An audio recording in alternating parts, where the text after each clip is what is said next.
준비해 주셨다고 합니다. 이 말씀을 듣고 이번 한 주도 잘 살아갈 수 있는 저희 서해남부 식구청년 청년 식구들이 되셨으면 좋겠고, 네, 안태환 학사장님 모실 때 박수 부탁드리겠습니다.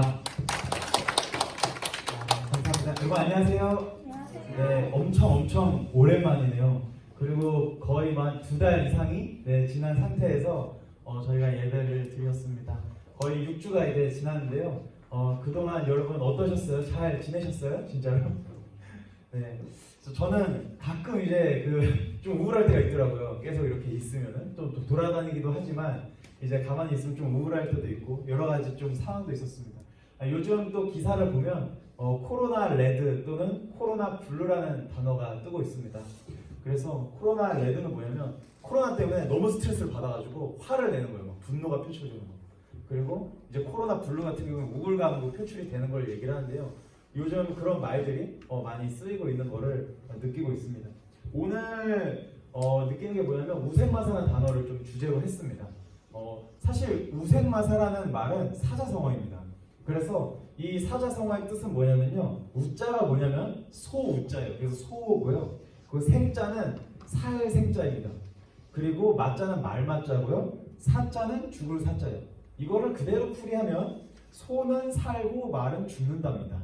왜 이거를 주제로 했을까요? 물론 뭐 여러 가지로 이 사자성어를 가지고 얘기를 할 수는 있습니다. 뭐 제가 한 가지 좀 얘기를 해드리고 싶은 게 있어요. 제가 재작년쯤인가 작년쯤에 KTGY라는 수련 여러분 아시죠? 그 수련 스텝으로 학사장들이 다 참석을 하라 그래가지고 참석을 한 적이 있습니다. 그래서 그 수련에 참석을 했는데 어쩌다가 이제 스텝을 하다가 갑자기 얼떨결에 스텝을 한 어떤 대학생, 여자 대학생이 저한테 얼떨결에 축복 상담이 시작된 거예요. 아마 이거 들은 분도 계실 거예요. 그래가지고 상담을 하다가 이 단어를 꺼냈어요. 그 친구가 이제 되게 급하더라고요. 자기는 빨리 받아야 된다. 이제 곧 24살인데 어떡하냐. 그래가지고 빨리 축복을 받아야 되는데 모르겠다. 이렇게 막 저한테 얘기를 하더라고요. 그래서 제가 그 친구에게 했던 말이 우생마사라는 단어였습니다. 이 우생마사를 조금 설명을 더 드려야 될 것 같아요. 왜 소는 살고 왜 말은 죽느냐는 건데, 여러분 아실지 모르겠지만 저수지 있잖아요. 그냥 물 있는데 저수지에다가 소를 빠뜨리고 말을 그냥 빠뜨리잖아요. 그러면 말은 헤엄을 진짜 잘 친대요. 그래가지고 막 이렇게 휘둘려요. 그러면 막 헤엄을 잘해가지고 소보다 2배 정도 빨리 나옵니다. 근데 여기서 중요한 건 이 우생마사라는 단어는 순리를 얘기합니다. 자연의 섭리를 얘기하고요. 자연 그 자체를 얘기합니다. 무슨 말이냐면 자연 환경 속에서 자연 재해라는 태풍이라든가 홍수라든가 이런 것들이 많이 일어나잖아요. 이런 것들이 일어나는 이유는 지구 내 균형을 맞추기 위해서 일어납니다. 근데 예를 들어서 이 우생마사라는 단어가 나온 이유가 뭐냐면 홍수가 일어날 때 말은 살려고 굉장히 빨리 간다는 거예요. 빨리 더 살라고. 그래서 그 홍수에서 달리다가 오히려 그 물살이 휩쓸려가지고 말은 죽고, 그리고 소는 그냥 둥둥 떠다닌대요. 물에서. 그 자연의 섭리에서 그 물살에 자신의 몸을 그 리듬에 맡겨가지고 놔두는 거예요. 그래가지고 결국에는 산다는 거죠. 그래서 제가 이 얘기를 그 친구에게 해줬어요. 그 여학생한테. 그러다가 이제 1년이 지났죠. 저는 그 여학생하고 연락 한번 해본 적이 없습니다. 그리고 지금 여기 앞에서 축복을 받게 됐습니다. 1년 후에. 그분과 이제 축복을 받았는데요. 신기하게도 물론 하늘 부모님께서 이런 인연을 주시기도 합니다. 신기한 인연을 주시기도 하고 여러 인연을 주시기도 하는데 그보다 더 소중한 인연이 전 있다고 생각해요. 제1의 부모는 하늘 부모님이고 제2의 부모는 참부모님이라 했습니다. 여러분 제3의 부모라는 참부모님 말씀이 있어요. 그게 무엇인지 아십니까? 바로 만물입니다. 자, 최근에 요즘 들어서 어머니의 말씀을 계속 읽어보시면요. 50%가 자연환경에 대한 말씀입니다. 그럼 같이 한번 훈독을 해볼까요? 네, 시작! 오늘을 살고 있는 인류는 더 이상의 분열과 하나 될 수 없는 욕심을 버려야 합니다. 특히 근본 제일 큰 피해를 본 나라가 있다면 미국입니다. 중국입니다. 어떻게 해야 되겠습니까? 백성을 사랑하는 지도자라면 이러한 어려움을 당면하여 많은 인명 피해와 재물을 잃어버리는 이러한 사태가 더 이상 당할 수 없기에 인간 중심으로는 해결할 수 있는 방법이 없기에 하늘의 음성을 들어야 할 것입니다. 과학의 발달은 창조의 순리를 놓고 볼 때 평행을 잃어버렸습니다. 모든 천지 만물 창조의 순환 원칙대로 나아가고 있습니다. 그러나 인간이 방해하지 말아야 합니다. 인간이 더 이상 무지한 자리에서 표면의 가치를 잃어버린 자리에서는 인간의 미래는 물론이요 이 지구의 미래도 보장받을 수 없습니다. 이 지구를 두고 항상 걱정하시는 말씀을 하시죠. 이 말씀은 참고로 9월 27일 저번 달에 이제 말씀해 주신 내용입니다. 100만 명 온라인 희망전지 때 말씀해 주셨는데요. 요즘 들어서 어머니께서 항상 말씀하시면 이 뭔가 우리 교회 내부보다는 밖에를 더 걱정하시고 항상 인류를 걱정하시고 그리고 지구의 환경을 항상 걱정하십니다. 그리고 지금 현재 인간의 과학의 발달이 현재 수평을 이루지 못하고 있다. 균형을 잃었다라는 말씀을 하십니다. 원리강론에요. 창조원리 1장 3절 창조 목적을 보시면요. 모든 존재는 이중 목적을 지닌 연체라고 했습니다. 자, 여러분 이중 목적은 어떤 게 있죠? 전체 목적과 개체 목적이 있습니다. 개체 목적은 나의 의식주, 내가 살기 위해 필요한 목적들이죠. 제가 밥을 안 먹으면 죽고, 제가 뭔가를 하지 않으면 죽는, 제가 어떻게 돈을 안 벌면 죽는 이런 목적들을 얘기하고요. 전체 목적 같은 경우는 나보다는 전체를 위한 목적을 가지고 살아가는 것, 또는 내가 회사를 위해서, 또는 내가 군인이 돼서 국가를 위해서 사는 그런 목적들을 얘기합니다. 근데 지금 현재 어머니께서 말씀하신 것은 바로 지금 인간들이 이중 목적을 지닌 연체로서 생활을 못하고 있다. 원리에 의하면 모든 존재는 이 개체 목적과 전체 목적을 가지고 살아가야 된다고 얘기를 합니다. 그 말씀을 한번 같이 읽어볼게요. 시작. 나는 이 지구 대륙의 40%가 사막화되어 간다는 말을 들었습니다. 가슴 아픈 일입니다. 생명이 살아가는 데 있어서 가장 귀한 공기 공급이 위협을 받고 있습니다. 그래서 나는 13억 인류를 갖고 있는 중국에 말하고 싶습니다. 많은 인구와 면적을 갖고 있는 중국 안에 있는 고비 사막을 과학의 기술로 녹지화할 수 있다면 영토를 넓히기 위해 막대한 자금을 투입하는 것을 사막을 녹지화하는 데에 쓴다면 이 얼마나 축복인가를 깨달아야 할 것입니다. 다음은 미국에 대해서 말씀하셨어요. 시작. 나는 미국에 주문합니다. 미국은 하나님이 축복한 나라임이 틀림없습니다. 미국만을 위한 축복이 아닙니다. 하늘은 미국의 기반을 통해서 세계 인류를 품고자 하셨습니다. 그리하여 기독교 기반으로서 400년이 되는 오늘 미국은 하늘 부모님을 모시는 자리에 서야 할 것입니다. 어떻게 인간의 무지로 인해서 망가뜨려진 지구를 버리고 우주로 가야 할 생각을 한 것입니까? 먼저 중국에 대해서 이런 말씀을 해주셨습니다. 여러분 이 말씀이 무슨 말이냐면요. 중국이 현재 하고 있는 서북공정, 그리고 서남공정, 그리고 동북공정들이 있습니다. 그래서 티베트라든지 또는 단어가 하나가 또 생각이 안 나는데, 그리고 또 고구려라든지 또는 외몽골이라든지 이런 나라 영토들에서 자신들의 인권이라든지 또는 영토를 주장해서 사실은 가져갈 수 있는데 그들이 어느 정도의 그 공정에 대한 사업을 많이 넣어가지고 돈을 많이 투입해서 맨 끝에 있는 변방에 있는 중국 변방에 있는 땅들을 자기 땅으로 완벽하게 만들려고 하는 프로젝트를 지금 중국에서 하고 있거든요. 근데 거기에 굉장한 돈을 쏟아붓고 있대요. 근데 지금 어머니께서 말씀하시는 거는 이런 부분들을 거기에 쓰이는 돈들을 오히려 자연 환경을 위해 써야 된다. 그러지 않으면 전체가 큰일 난다 라는 말씀을 해주시고요. 또 여기 미국을 통해서 또 미국에 대해서 말씀해 주신 내용이 있습니다. 자, 여러분 트럼프 대통령 아시죠? 트럼프 대통령이 이번에 코로나가 걸렸잖아요. 근데 여기서 트럼프가 사실 대선 후보로서 본인이 이제 대통령이 되기 전에 주장했던 거 있습니다. 그게 뭐였냐면 바로 이 설교랑 연관이 되는데요. 이중 목적에서 떠나버렸어요. 원리에서 떠나버렸어요. 무슨 말이냐면 개체 목적과 전체 목적을 다 갖춘 미국이 어느 정도 역할을 하고 있었는데 갑자기 이제 전체 목적을 떠나버립니다. 트럼프 대통령이 뭘 주장했죠? 바로 미국의 국위를 주장했습니다. 그리고 미국이 세계적 경찰 또는 세계를 위해서 현재 군사력을 쓰고 있는데 자기 자체만을 위해서 이제는 미국이 철수를 해야 된다. 한미도 철수를 해야 된다. 이러면서 많은 돈이나 이런 것들을 빼오고 있고, 그러면서 이제 미국이 이제 본인의 국익을 외면해서는 안 된다. 미국은 이제 자기의 국익을 위해 살아야 돼. 라는 주장을 펼치면서 본인이 표심을 얻었고 그러면서 대통령이 됐습니다.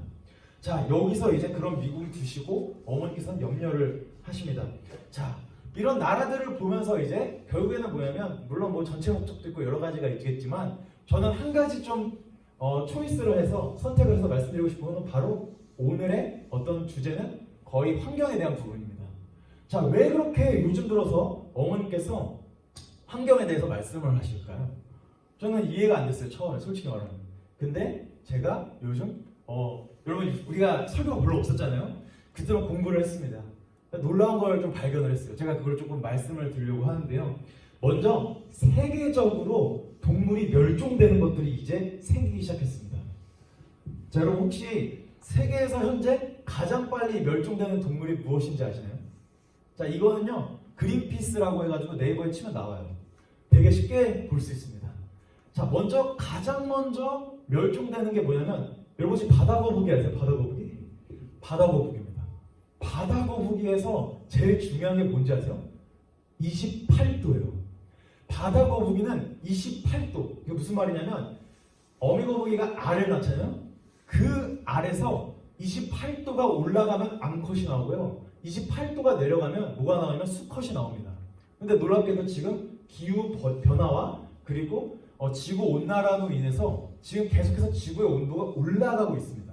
그 말은 무슨 말이냐면 바다거북이가 앞으로 암컷만 나올 것이며 그 이후로 이제는 볼 수조차 없어진다는 거죠. 자, 두 번째는 어떤 게 가장 빨리 멸종되냐고 하냐면 코알라입니다. 여러분 코알라 아시죠? 귀여운 코알라. 네. 코알라는 원주민어로 뭐라고 하냐면 그 수분이 없는, 물이 없는 이란 뜻이래요. 코알라는 신기하게도 물을 마시지 않습니다. 코알라는요 유투칼립스라는 나뭇잎을 먹어요. 근데 많은 학자들이 얘기하기에 코알라 같은 경우는 이제 유투칼립스에 그 나뭇잎에 있는 그 수분이 많아서 그걸로 보충해서 먹는다고 합니다. 근데 또 지구온난화, 기후변화로 인해서 결국에는 그 유투칼립스라는 나무마저도 사라진다고 합니다. 그러면 코알라도 사라지겠죠. 자, 이 두 가지를 들었을 때는 뭐지? 갑자기 왜 학사장님이 저런 얘기를 하면서 우리한테 심각성을 얘기하려고 하는 거지? 라고 생각을 하실 수도 있습니다. 자, 가장 중요한 겁니다. 세 번째는 뭐냐면요, 곤충입니다. 곤충이 지금 현재 기후의 속도로 가면요 어떻게 되냐면 25%가 멸종을 한다고 합니다. 자, 이거는 세계적으로 본 관점이고요. 제가 또 조사를 해봤어요. 자, 이번에는 한국에 일어나고 있는 일들, 우리의 환경 속에서 일어나는 일들을 좀 말씀드리도록 하겠습니다. 자, 오른쪽 사진을 한번 보면요, 한반도의 특산물들이 변화되는 추이가 보입니다. 지도가 보이죠? 제주도에서 키웠던 감귤이 지금 어디로 이동을 했죠? 보면은 고흥과 진주로 이동을 했습니다. 이거는 참고로 2015년 자료예요. 지금은 점점 올라가고 있겠죠? 그리고 창원에서 키웠던, 경남에서 키웠던 게 이제는 경북으로 올라갔고, 복숭아 같은 경우도 청도에서 키웠던 게 지금은 춘천에서 키우고 있다고 합니다. 이게 점점 올라가고 있어요. 현재 지금 기후 변화로 인하면 100년이 지나잖아요. 그러면은 대한민국 자체는 어떻게 되면 동남아 지방처럼 더워진다고 합니다. 그러면서 이제는 급 날씨밖에 없대요. 여름 아니면 겨울, 뭐 이런 느낌. 그리고 이거는 이제 농산물이니까 과일이 변하는구나 이렇게 생각할 수 있는데요. 제일 중요한 거 왼쪽입니다. 네, 바로 꿀벌이죠. 여러분 아마 여기서 꿀벌을 어느 정도 공부해 보신 분들은 왜 심각한지 알 겁니다.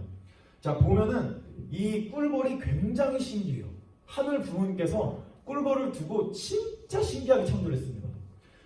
지금 현재 한국 사회에서 많이 이제 그 피해를 보고 있는 업자들이 있어요. 그 사람들이 누구냐면 양봉업자들이라고 합니다.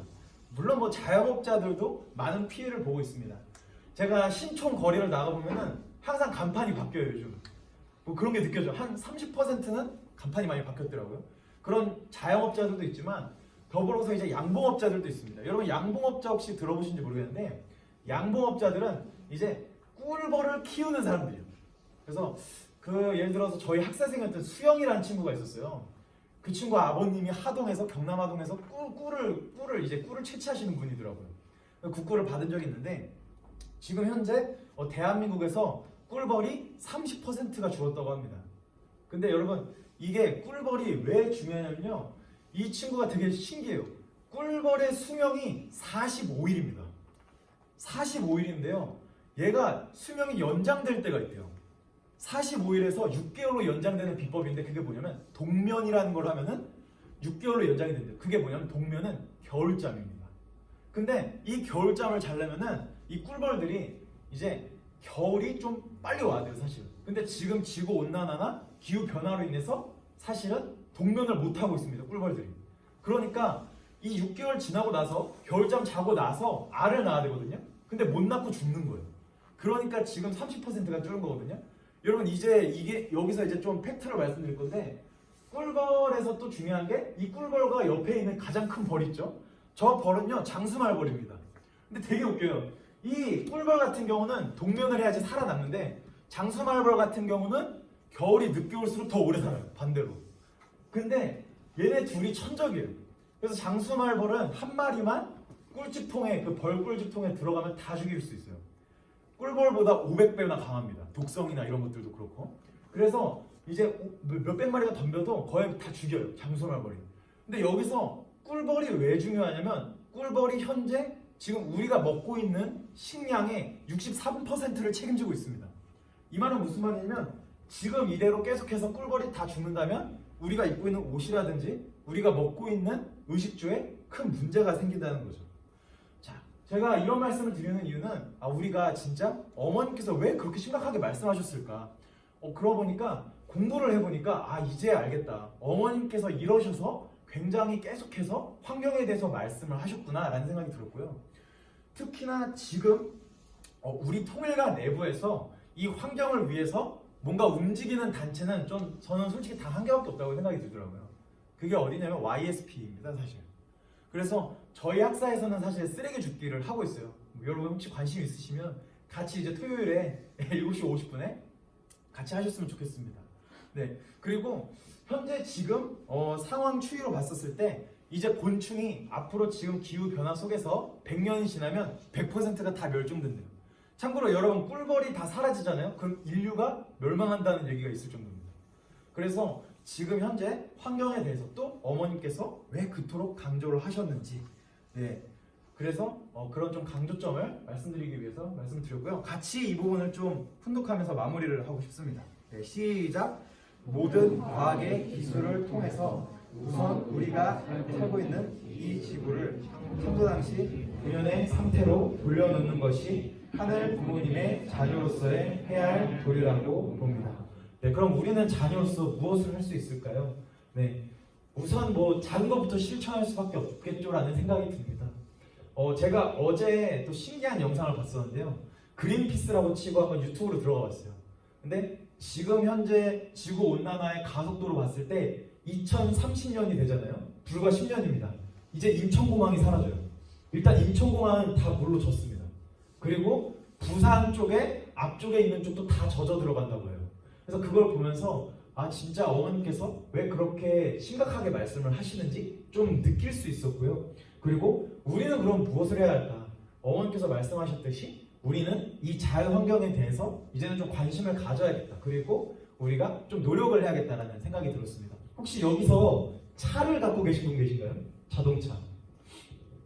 아마 있으실 수도 있는데, 저는 되게 신기한 걸 봤어요. 그 자동차를 보는데, 그 자동차를 탈 때 공회전을 시키면 매연이 이제 3배에서 4배가 나온다고 합니다. 근데 여기서 중요한 거는 공회전이 무슨 말이냐면, 공회전이 언제 일어나냐면 시동을 걸고 이제 한 1분에서 2분만 기다렸다가 출발을 해야 좋대요. 근데 보통 급해가지고 시동 걸고 바로 밟아서 갈 때가 있잖아요. 그때 공회전이 일어난다고 합니다. 근데 그것만 이제 각자 시민들이 지키기만 해도 현재 대한민국의 어떤 일산화탄소라든지 몸에 안 좋은 것들 있죠. 이런 것들이 3, 4배가 줄어든대요. 그래서 이런 것들을 좀 실천할 수 있지 않을까. 앞으로 좀 설교 때 이런 얘기를 여러분에게 좀 해야 되지 않을까라는 좀 여러 생각들이 좀 들었습니다. 네, 그리고 보통 이제 쉽진 않겠지만 여러분 그 분리수거 열심히 해주시고요. 그리고 그 분리수거 보면은 특히 이제 플라스틱 버릴 때 이제 우리 학사생들도 교육할 건데, 그 플라스틱 버릴 때 스티커가 있잖아요. 그거를 꼭 떼주셔서 버리시면 좋지 않을까라는 생각이 듭니다. 오늘 이렇게 해서 설교를 마칠 건데, 이 설교의 끝맺음은 여러분이 해주셨으면 좋겠어요. 그래서 이제 같이 좀 얘기할 시간을 드릴 건데요.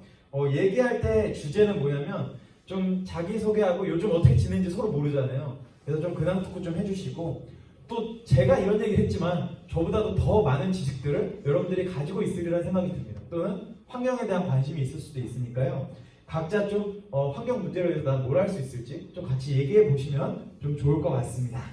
네, 그러면은 앞뒤로 해가지고 좀 이렇게 4-5명씩 모여주셔서 한번 얘기를 해주시면 감사드리겠습니다.